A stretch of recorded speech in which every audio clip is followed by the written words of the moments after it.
Los vertebrados son un subfilo muy diverso de cordados que comprende a los animales con espina dorsal o columna vertebral, compuesta de vértebras. Incluye casi 62.000 especies actuales y muchos fósiles. Están conformados por anfibios, aves, peces, reptiles y mamíferos. Los anfibios son animales vertebrados anamniotas poiquilotermos caracterizados en la mayoría de los casos por sufrir metamorfosis, es decir, importantes cambios en su organismo. Principalmente desarrollan dos tipos de fases, una larvaria en la que su respiración es branquial y otra pulmonar al llegar a la edad adulta. En su primer ciclo vital permanecen en el agua y al llegar a la edad adulta suelen llevar una vida semiterrestre. Si bien son los primeros animales que conquistaron la tierra, nunca se han independizado por completo del medio acuático. Entre sus características principales destacan su piel fina y húmeda, lisa o rugosa en función de la especie, carece de pelos o escamas y está provista de glándulas con una multitud de funciones esenciales para proteger al animal. Otra característica de los anfibios es lo concerniente al aparato circulatorio. Poseen un corazón tricameral, dos aurículas y un ventrículo. La circulación es cerrada, doble e incompleta. Su fuente principal de alimentación es una dieta rica en insectos, babosas, gusanos y arañas. No obstante, en estado larvario se alimentan de vegetales. Los de mayor envergadura también pueden consumir pequeños mamíferos e incluso existen especies con dietas especializadas. La reproducción es mayoritariamente ovípara y de fecundación externa o interna. Las hembras poseen dos ovarios y los machos dos testículos. Una característica importante en la fecundación interna es el hecho de no presentar órganos copuladores. Los machos expulsan al exterior los espermatozoides ya encapsulados. De esa manera, las hembras pueden introducirlo en su cloaca. En la etapa reproductiva normalmente se agrupan en comunidad y habitualmente coincide con la llegada de las estaciones lluviosas. Existen multitud de especies, actualmente el número supera con creces los 6.500 ejemplares, aunque la población de estos animales ha disminuido dramáticamente en los últimos años, principalmente por la destrucción de su hábitat. Los reptiles son una clase parafilética de vertebrados amniotas provistos de escamas epidérmicas de queratina. Fueron muy abundantes en el Mesozoico, época en la que surgieron los dinosaurios, pterosaurios, ictiosaurios, plesiosaurios y mosasaurios. Según la taxonomía tradicional, los reptiles son considerados una clase, pero según la sistemática cladística son un grupo de parafilético, por tanto sin valor taxonómico. La mayoría de los reptiles se han adaptado a la vida terrestre, pero finalmente se ha descubierto que algunos viven en el agua y una piel resistente y escamosa es una de sus adaptaciones. La mayor parte de los reptiles son carnívoros y poseen un tracto digestivo sencillo y corto, ya que la carne es bastante simple de descomponer y digerir.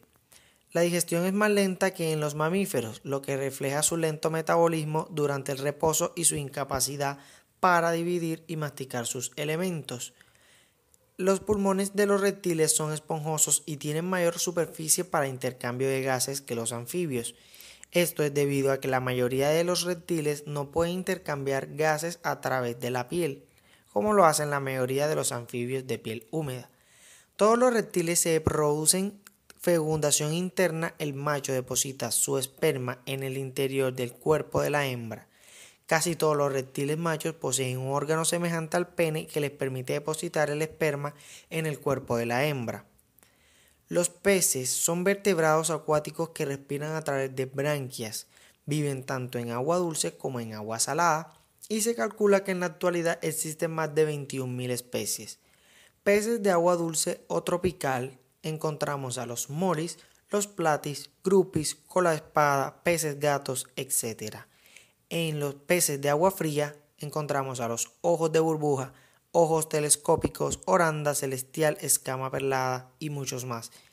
Los peces de agua salada tenemos a los damiselas, pez payaso, peces gobio, peces cirujano, pez león, etc.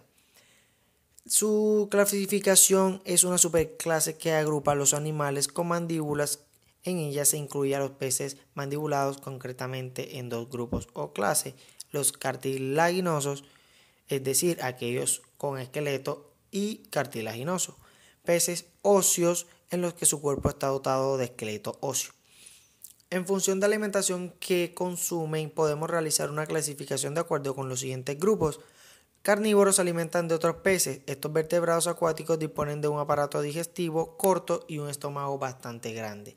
Herbívoros se alimentan de vegetales, por ejemplo las algas. Lignívoros se alimentan de vegetales, aunque también consumen desechos y organismos vivos.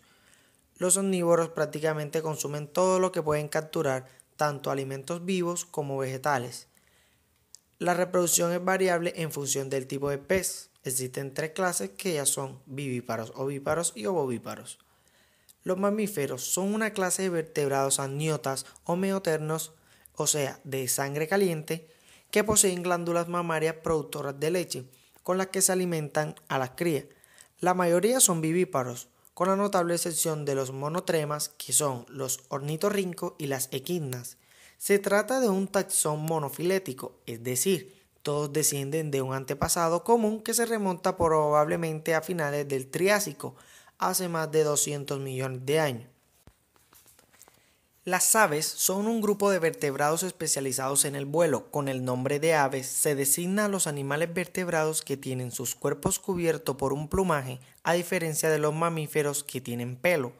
Las aves tienen sus cuerpos adaptados perfectamente al vuelo. De hecho, las aves son los únicos vertebrados voladores, si exceptuamos los murciélagos y otros animales capaces de planear, como la ardilla voladora. Otro rasgo característico de las aves es su pico, que sustituye a los dientes de los mamíferos. El pico de cada ave tiene una forma que se adapta a su alimentación. La reproducción de las aves es de tipo ovípara, con fecundación interna, lo que significa que, después de aparearse y madurar los huevos, tras un periodo de incubación, nacen las crías y son protegidos por el nido. Con fines reproductivos o no, las aves son capaces de emitir sonidos gracias a su especial aparato de fonación, la siringe, que recuerda las cuerdas vocales de los mamíferos. Las aves tienen un sistema de respiración pulmonar muy desarrollado para volar sin fatigarse. Las adaptaciones de las aves más importantes son para poder volar. Todas las aves tienen alas grandes o pequeñas, formadas a partir de la transformación de las patas delanteras de algunos reptiles, según dice la teoría de la evolución. Por otra parte, el esqueleto de las aves es mucho menos pesado que el de los mamíferos, pues sus huesos están huecos por dentro. Gracias a los músculos pectorales y a las plumas de las alas y cola, las aves pueden volar.